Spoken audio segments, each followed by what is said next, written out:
नमस्कार, CSK news में आपका स्वागत है। दोस्तों, आज हो गया है 25 जुलाई। फटाफट ब्रेकिंग न्यूज़ निकल के आ रही है। एक एक करके जाने के जम्मू कश्मीर सुरक्षा बल और आतंकियों के बीच मुठभेड़ में 2 आतंकी ढेर। जी हाँ, बड़ी अपडेट निकल के आ रही है, लेकिन इस बीच 3 जवान घायल होने की खबर निकल के आ रही है।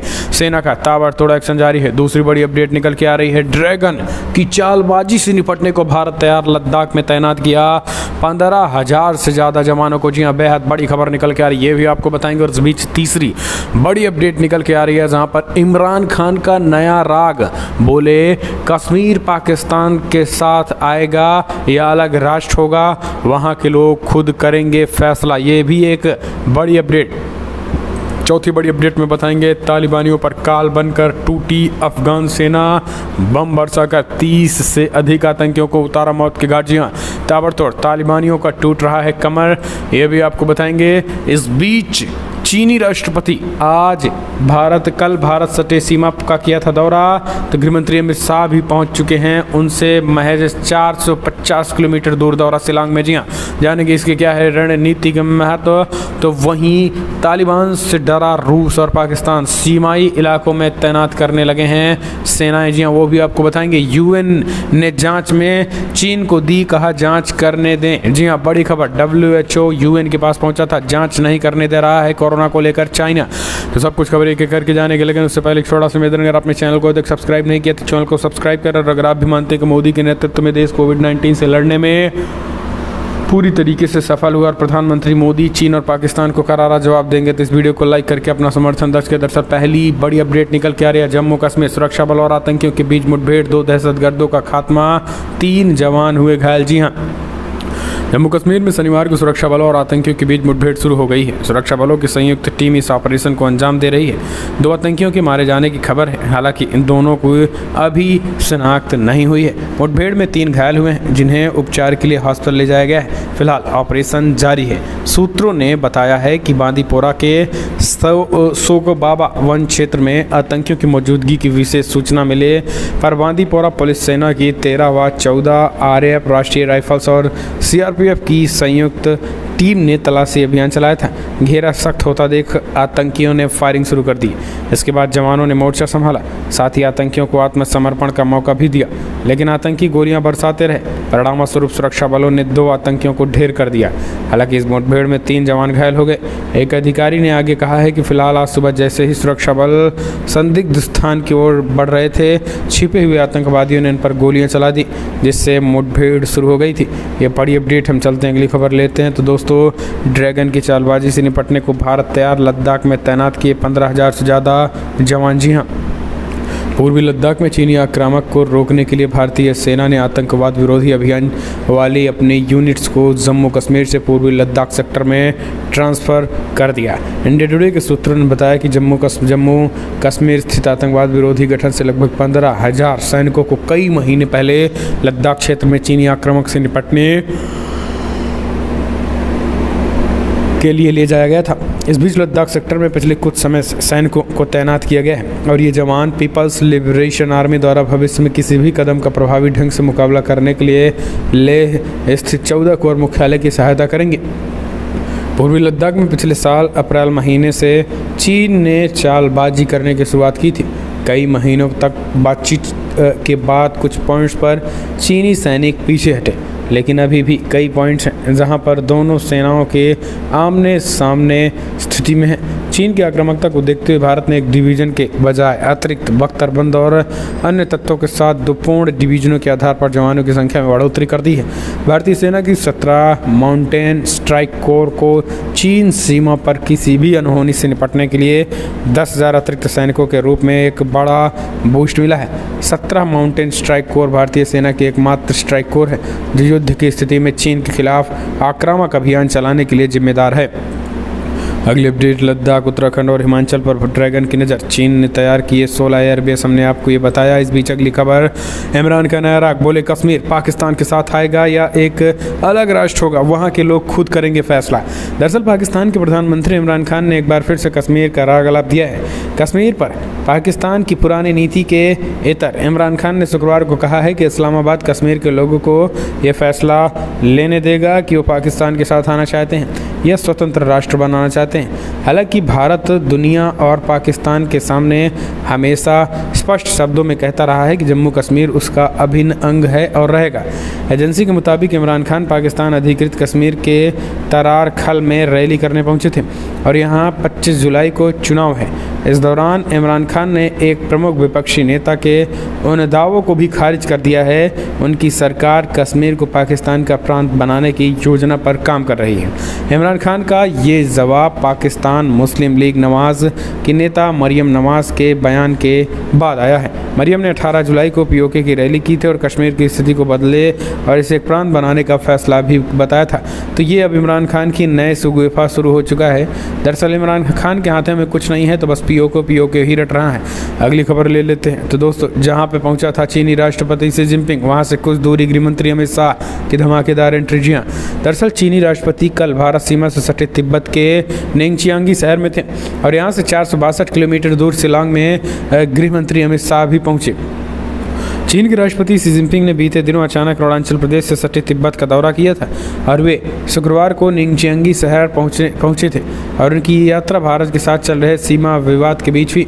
2013 में सत्ता संभालने के बाद ये उनका कहीं न कहीं सबसे बड़ा दौरा है और ये राष्ट्रपति बनने के बाद दौरा। इस बीच चीन की सरकारी समाचार एजेंसी सिंहुआ के मुताबिक राष्ट्रपति शी बुधवार को निंगचियांगी मेनलैंड एयरपोर्ट पहुंचे थे और इसी बीच भारत के गृह मंत्री अमित शाह शनिवार को 2 दिन के पूर्वोत्तर दौरे पर पहुंचे थे और उनके दौरे की शुरुआत शिलांग से होगी। और इस खास बात ये रही कि जिनपिंग ने जिन इलाकों का दौरा किया वहां से हवाई रूट के जरिए शिलांग की दूरी महज 462 किलोमीटर है। इस दौरान शाह पूर्वोत्तर के 8 राज्यों के मुख्यमंत्रियों के साथ एक अहम मीटिंग करेंगे और इसमें सीमा विवाद जैसे अहम मुद्दों पर भी चर्चा होगी और ये जानकारी अधिकारियों ने दी है। तो दोस्तों, आपको बता दें, पूर्वोत्तर राज्यों के बीच काफ़ी समय के बीच विवाद चल रहा है। इनमें असम, मेघालय, त्रिपुरा, नागालैंड, मणिपुर, मिजोरम, अरुणाचल और सिक्किम शामिल है।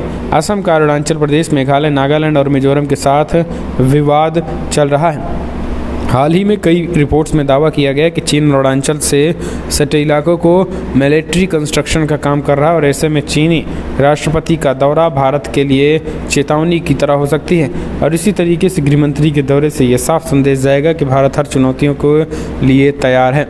अगली अपडेट लेते हैं। तो दोस्तों, तालिबानियों पर काल बनकर टूटी अफगानिस्तान की सेना, बम वर्षा कर 30 से अधिक आतंकियों को मौत के घाट उतारा। जी हाँ, दरअसल 30 जुलाई को अफगान वायुसेना ने तालिबान के ठिकानों पर एयर स्ट्राइक किया और इस हवाई हमले में 30 से अधिक तालिबानी आतंकी मारे गए हैं। 17 आतंकी घायल हो गए हैं और इस बात की जानकारी अफगानिस्तान गृह मंत्रालय ने दी।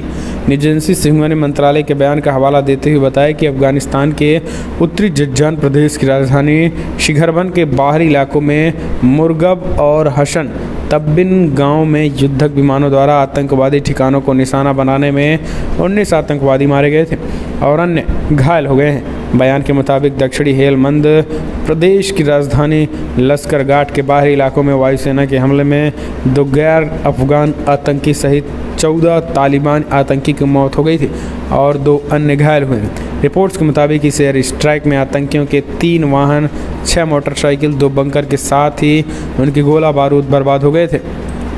अगली अपडेट लेते हैं। तो दोस्तों,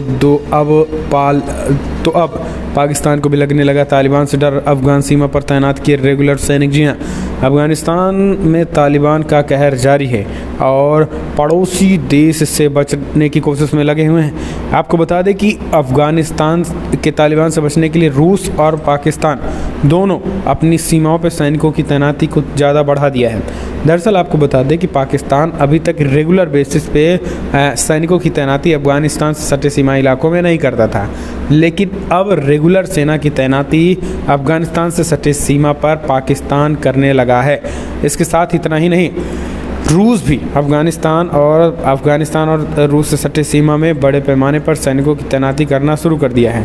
पुतिन ने बॉर्डर पर पहले ही तैयारी कर ली थी और ये बड़ी अपडेट। अफगानिस्तान में तालिबान के आतंक के बीच रूस ने संभावित खतरों को रोकने के लिए तजाकिस्तान और अफगानिस्तान के बीच सीमावर्ती इलाकों में सैन्य उपकरण भेजे हैं। टोलो न्यूज़ ने ये जानकारी दी है। दरअसल रूस पड़ोसी देशों में स्थिरता के संभावित फैलाव को लेकर चिंतित भी है। हाल ही के हफ्तों में पुलिस और सरकारी सैनिकों सहित सैकड़ों अफगान देश छोड़कर सीमावर्ती देश तजाकिस्तान और उज्बेकिस्तान में प्रवेश किए हैं। अगली अपडेट, कोरोना वायरस पर बेनकाब होने से बचने के तरीके खोज रहा चीन, यूएन ने जांच में की सहयोग की अपील।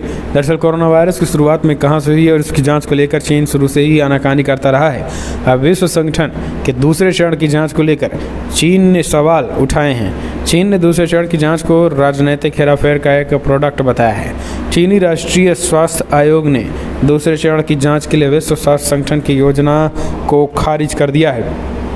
अमेरिका सहित कई देशों ने चीन के इस कदम की आलोचना की है। मामले को लेकर संयुक्त राष्ट्र ने चीन सहित सभी सदस्य देशों से कोरोना वायरस की शुरुआत का पता लगाने में सहयोग की अपील की है। संयुक्त राष्ट्र के उप प्रवक्ता फरहान हक ने मीडिया से बातचीत करते हुए कहा है कि हम चीन सहित सभी सदस्य देशों से विश्व स्वास्थ्य संगठन के साथ पूरी तरीके से सहयोग करने का आग्रह करते हैं। अगर विश्व स्वास्थ्य संगठन को लगता है कि इसके लिए जानकारी की ज़रूरत है तो फिर हमें उम्मीद है कि वे सभी सहयोग करेंगे। अगली अपडेट लेते हैं तो दोस्तों, पीएम मोदी ने रजत पदक जीतने वाली मीराबाई चानू को फ़ोन कर दी बधाई। जी हाँ, दरअसल प्रधानमंत्री मोदी ने टोक्यो ओलंपिक में रजत पदक जीतने वाली मीराबाई चानू को फ़ोन कर जीत की बधाई दी है। पीएम मोदी ने मीराबाई को भविष्य के लिए भी शुभकामनाएं दी हैं। दरअसल मीराबाई चानू ने ओलंपिक में मेडल जीतने वाले भारत की दूसरी वेट लिफ्टर बन गई हैं, क्योंकि उन्होंने टोक्यो ओलंपिक 2020 में 49 किलो वर्ग में रजत पदक जीता है। मीराबाई चानू पहले से 2020 में सिडनी के ओलंपिक में भी सिडनी के ओलंपिक में कर्डम मलेश्वरी ने कांस्य पदक जीता था। तो ये एक बड़ी खबर, ओलंपिक की इवेंटी लिफ्टिंग स्पर्धा में पदक जीती हैं। इस बीच आपको बता दें कि प्रधानमंत्री मोदी ने इसे एक ऐतिहासिक जीत बताया है और इस ऐतिहासिक जीत बताते हुए उन्होंने एक तरीके से बड़ी बातें कही हैं और चानू को बधाई भी दी है इन सब चीज़ों को लेकर। अगली अपडेट लेते हैं तो दोस्तों, बाइडन ने अफगानिस्तान राष्ट्रपति ने फ़ोन पर बातचीत की। बाइडन ने इस बीच निरंतर अमेरिकी समर्थन का दिया आश्वासन। जी हाँ, दरअसल आपको बता दें कि बाइडन विदेशी सेनाओं के अफगानिस्तान से जाने के बाद आतंकी संगठन तालिबान ने देश की सरकार के खिलाफ जिस तरीके से मोर्चा खोल दिया है, तालिबान और अफगान सुरक्षा बलों के बीच लड़ाई चल रही है। वहीं अमेरिकी राष्ट्रपति जो बाइडन ने अमेरिकी सैनिकों के जाने के बाद राष्ट्रपति अशरफ गनी को अमेरिकी राजनयिक और मानवीय समर्थन का आश्वासन दिया है। व्हाइट हाउस ने बताया है कि इसको लेकर राष्ट्रपति बाइडन और अशरफ गनी के बीच फ़ोन पर बातचीत हुई और इस दौरान दोनों नेता इस बात पर सहमत हुए हैं कि तालिबान पर हमला शांति समझौते को उल्लंघन है। बाइडन ने गनी से कहा है कि संयुक्त राज्य अमेरिका न्यायपूर्ण राजनीतिक समझौते के समर्थन में राजनीतिक रूप से जुड़ा रहेगा। बाइडन ने 31 अगस्त तक अफगानिस्तान में अमेरिकी सैन्य मिशन के खत्म होने की घोषणा की है। 11 सितंबर 2001 को अलकायदा द्वारा संयुक्त राज्य अमेरिका पर हमला करने के बाद से अमेरिका ने अपनी सेना को अफगानिस्तान में तैनात किया था। अप्रैल में अमेरिकी सेनाओं की वापसी की घोषणा के बाद से अफगानिस्तान में हिंसा तेजी हुई है। अगली अपडेट लेते हैं तो दोस्तों, बड़ी खबर निकल के आ रही है। लद्दाख में भारत से तनाव, तिब्बत में शी जिनपिंग का चीनी सेना को निर्देश, मजबूत हो युद्ध की तैयारी। जी हाँ, युद्ध की तैयारी दे रहा चीनी राष्ट्रपति। पूर्वी लद्दाख में भारत के साथ पिछले 1 साल में बढ़े सैन्य तनाव के बीच चीनी राष्ट्रपति शी जिनपिंग पहली बार तिब्बत की यात्रा पर पहुंचे और वो ब्रह्मपुत्र नदी को भी देखने गए, जिस पर दुनिया चीन का सबसे विशालकाय बांध बना रहा है।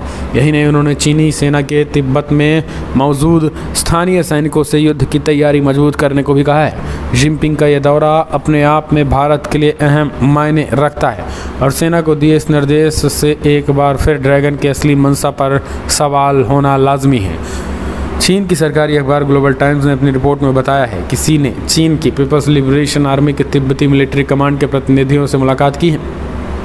अखबार के मुताबिक राष्ट्रपति ने इस बात पर जोर दिया है कि स्थानीय सैनिकों को ट्रेनिंग और युद्ध की तैयारी के काम को मजबूती देना चाहिए और तिब्बत की स्थिरता और संपन्नता को प्रमोट करने के लिए सकारात्मक शक्ति देने में योगदान करना चाहिए। गौर करने वाली बात यह है कि भारत में लगी सीमा की जिम्मेदारी इसी कमांड को दी गई है। शी ने कहा है कि तिब्बत में हाई क्वालिटी का विकास इस सिद्धांत के आधार पर होना चाहिए कि इसके जरिए स्थानीय एकता और विकास को बढ़ावा दिया जाएगा। अगली अपडेट लेते हैं तो दोस्तों, कोरोना से ज़्यादा खतरनाक मंकी बी वायरस चीन में महामारी ने फैलाया कदम, इलाज न होने से 80% मृत्यु दर। जी हाँ, दुनिया कोरोना वायरस से तो जूझ ही रही है और अब बंदर से जुड़े एक वायरस के चलते चीन के एक डॉक्टर की मौत होने का मामला सामने आया है। 53 साल के ये सर्जन मंकी भी वायरस के चलते अपनी जान गंवा चुके हैं। चीन के हेल्थ अधिकारियों का कहना है कि वायरस उन लोगों के लिए ज़्यादा खतरनाक साबित हो सकता है जो बंदरों के साथ काम करते हैं। इसके साथ ही चाइना में इस तरीके के वायरस फैलने के बाद लोग पूरी तरीके से हाई अलर्ट पे घोषित कर दिया गया है, क्योंकि चीन में पूरी तरीके से ये वायरस तेज़ी के साथ फैल रहा है। कहीं ना कहीं एक तरीके से कोरोना का रूप ना ले ले और दुनिया भर में एक महामारी की तरह फैल जाए। इस वजह से अभी से ही लोग काफ़ी ज़्यादा अलर्ट हैं और इस वजह से चीन को ये सारी चीज़ें नहीं होने दे रहे हैं। अगली अपडेट लेते हैं तो दोस्तों बड़ी खबर निकल के आ रही है, जहां पर आपको बता दें योगी सरकार का दावा, यूपी में 4.5 सालों में 6.5 लाख सरकारी नौकरियां दी, टूटा सपा और बसपा का रिकॉर्ड। जी हां, यूपी की योगी सरकार शनिवार को बड़ा दावा किया। सरकार के मुताबिक योगी आदित्यनाथ के सीएम रहते हैं पिछले 4.5 सालों में 6.5 लाख से अधिक लोगों की नौकरियाँ मिली हैं। इतना ही नहीं, सरकार ने दावा किया है कि सपा और बसपा से ज़्यादा नौकरियाँ दी हैं। यूपी सरकार ने बताया कि भाजपा सरकार में 4.5 सालों में 6.5 लाख से अधिक लोगों को नौकरियां दी गई हैं, जबकि बसपा सरकार ने 5 साल में 95,000 और सपा सरकार ने 5 सालों में लगभग 2 लाख नौकरियां दी थी। सरकार के मुताबिक सपा बसपा सरकार में मिली नौकरियों के करीब दोगुनी नौकरियों तो 4.5 सालों में दी जा चुकी है। तो ये हालत है। तो दोस्तों बड़ी खबर में इतना।